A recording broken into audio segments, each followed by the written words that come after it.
In this video, I'm going to be explaining how local fish keepers are the biggest threat to your fishery, in my opinion. Find out more.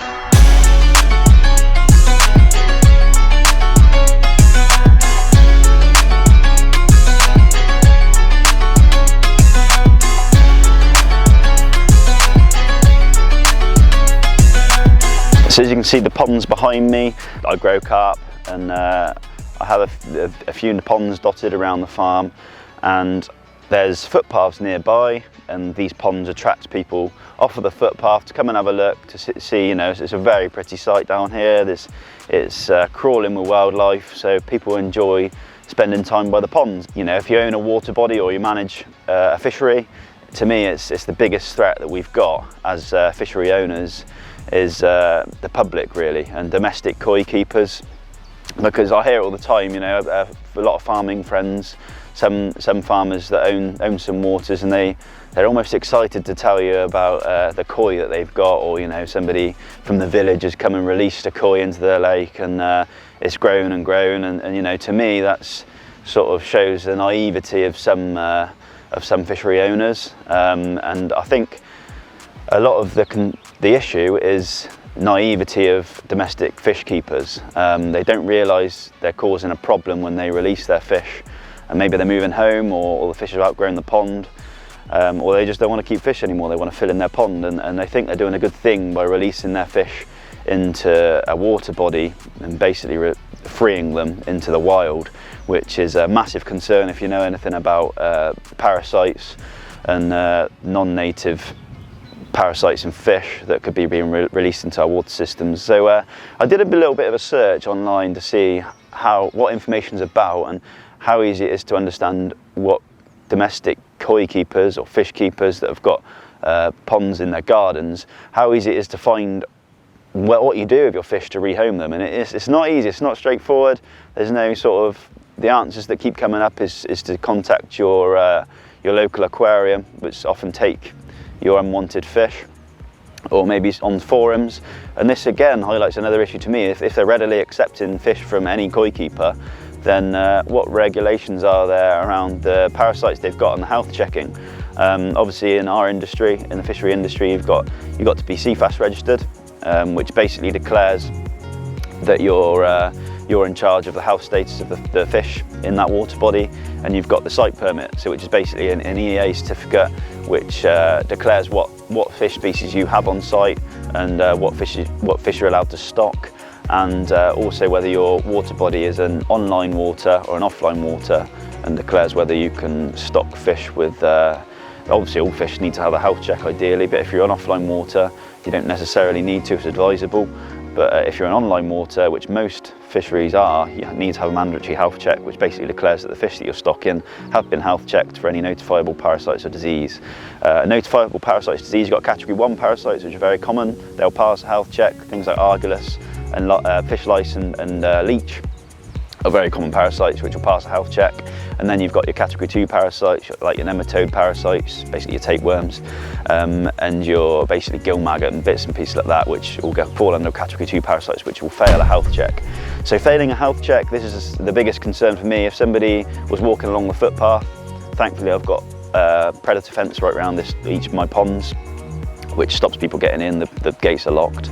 But if without them, you might potentially be open to the risk of people coming and dumping their fish from their ponds. So those fish wouldn't have been health checked. They could be carrying a category 2 parasite. They could pass those category 2 parasites onto my fish.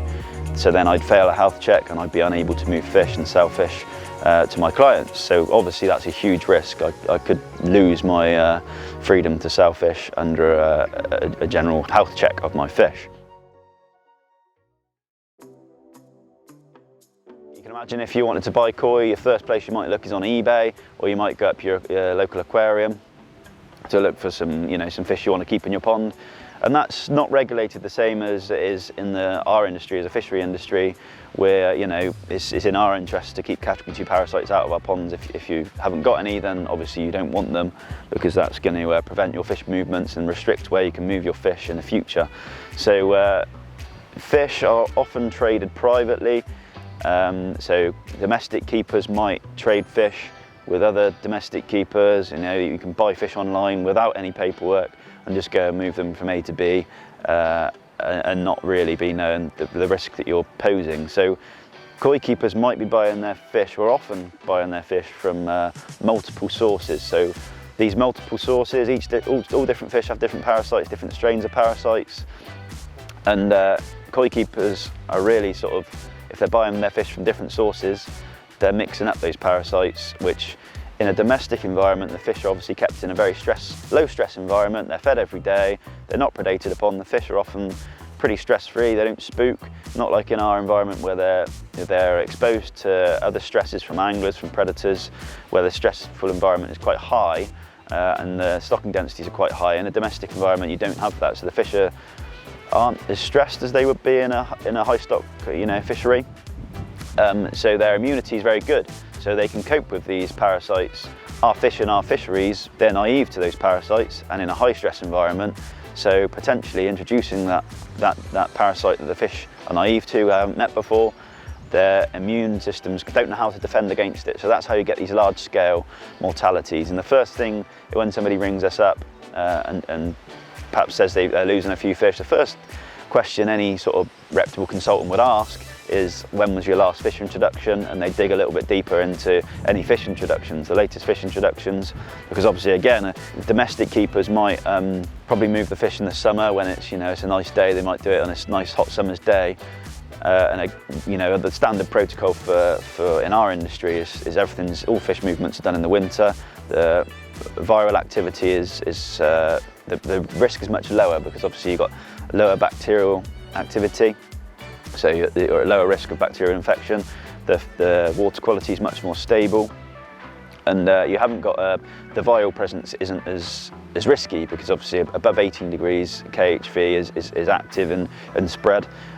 In colder water temperatures, viruses don't really thrive as well.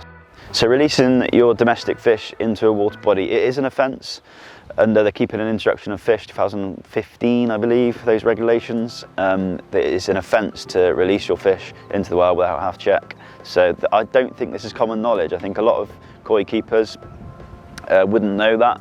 They think they're doing a good thing. They might make an occasion of it with the kids, go and releasing their fish into the wild, and go and keep an eye on them when they walk their dogs and go in and feeding the fish. They might look out for the fish they put in, and they don't know they're doing a bad thing. And I think this is where we're failing as an industry, to educate domestic koi keepers and try and make them understand their naivety of what they could be doing by introducing their fish into a water body, and the risk it could cause your fisheries. So I think it's something we can do by sharing this video and this message to domestic koi keepers locally to you, particularly if your fisheries in a built-up area or a park lake.